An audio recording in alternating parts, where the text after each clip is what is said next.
ग्वालियर में आज उत्साह और हर्षोल्लास के साथ मध्य प्रदेश का 70वां स्थापना दिवस मनाया गया।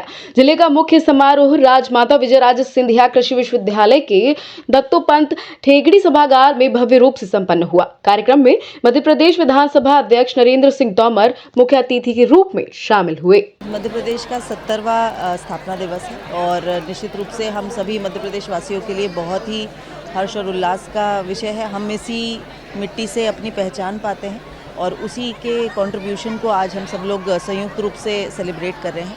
माननीय विधानसभा अध्यक्ष जी आज के हमारे इस मुख्य कार्यक्रम के मुख्य अतिथि थे और आज हमारी जैसे शासन के निर्देश हैं, जो शासकीय बिल्डिंग्स हैं उन पर रात को भी प्रकाश किया जाएगा।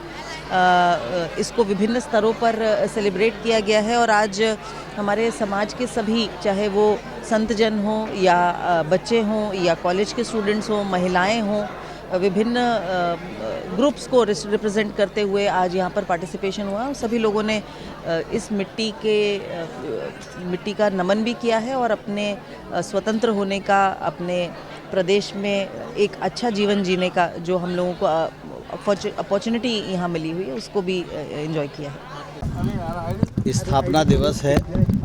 मैं इस अवसर पर मध्य प्रदेश के सभी नागरिकों को अपनी ओर से बहुत बहुत बधाई देता हूँ, बहुत बहुत शुभकामनाएं देता हूँ। इन वर्षों में मध्य प्रदेश ने काफ़ी प्रगति की है, लेकिन मध्य प्रदेश को अभी नए नए आयाम और गढ़ने की आवश्यकता है। मुझे प्रसन्नता है सरकार इस दृष्टि से ठीक दिशा में काम कर रही है।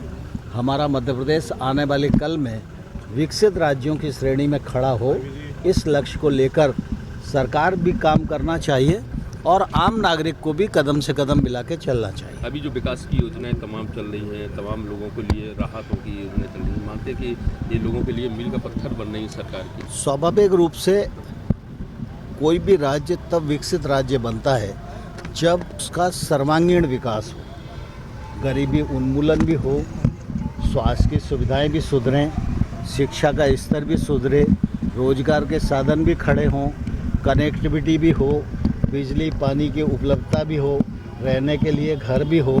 और मुझे प्रसन्नता है केंद्र सरकार और राज्य सरकार दोनों इस दिशा में काम कर रहे हैं और उसका परिणाम परिलक्षित हो रहा है।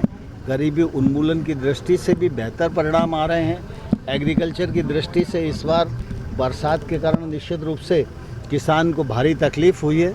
सरकार ने उसका संज्ञान लिया है, उनका सर्वे इत्यादि कराया जा रहा है, जल्दी से जल्दी उनको मुआवजा मिले, यह भी हम लोगों ने मुख्यमंत्री जी को आग्रह किया है।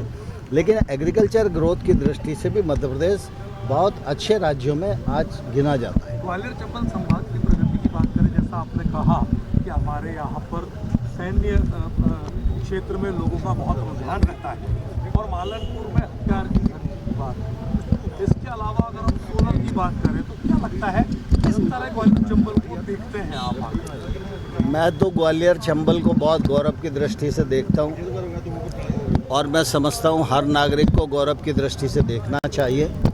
शिक्षा की दृष्टि से, स्वास्थ्य की दृष्टि से ग्वालियर बहुत समृद्ध है। हमारे यहाँ अनेक विश्वविद्यालय हैं जिनके माध्यम से लोगों को शिक्षा प्राप्त हो रही है। स्कूलों की दृष्टि से भी बहुत बड़ा नेटवर्क आज ग्वालियर अंचल में है। सैनिक विद्यालय हम लोगों ने मालनपुर में बनाना प्रारंभ कर दिया है।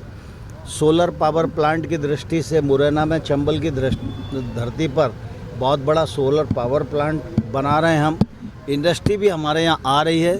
सीतापुर और पेपर सेवा जैसे इंडस्ट्रियल एरिया कुछ ही दिन पहले हमने शुरू किए थे, आज किसी में भी जगह नहीं है। लेदर पार्क हम यहाँ बना रहे हैं। आगरा से सीधा एक्सप्रेस वे 6 लेन हम जोड़ रहे हैं। वेस्टर्न बाईपास रायरू से लेके बरई पनियार तक हम बना रहे हैं और जो हमारा रेलवे स्टेशन है 426 करोड़ रुपए की लागत से अत्याधुनिक सुविधाओं से लैस होकर निश्चित रूप से बन रहा है। आज 1000 बेड का अस्पताल हमारे ग्वालियर में है। सब प्रकार से ग्वालियर समृद्धता की ओर बढ़ रहा है, लेकिन नागरिकों के जो दायित्व हैं वो नागरिकों को भी पूरे करते रहना चाहिए। यह समय की आवश्यकता है, क्योंकि सरकार कोई अधोसंरचना बना सकती है, लेकिन उसका उपयोग करना, उसका संरक्षण करना इसके लिए नागरिकों का ध्यान भी अत्यंत आवश्यक है। आपकी अमित शाह जी से दिल्ली मुलाकात अरे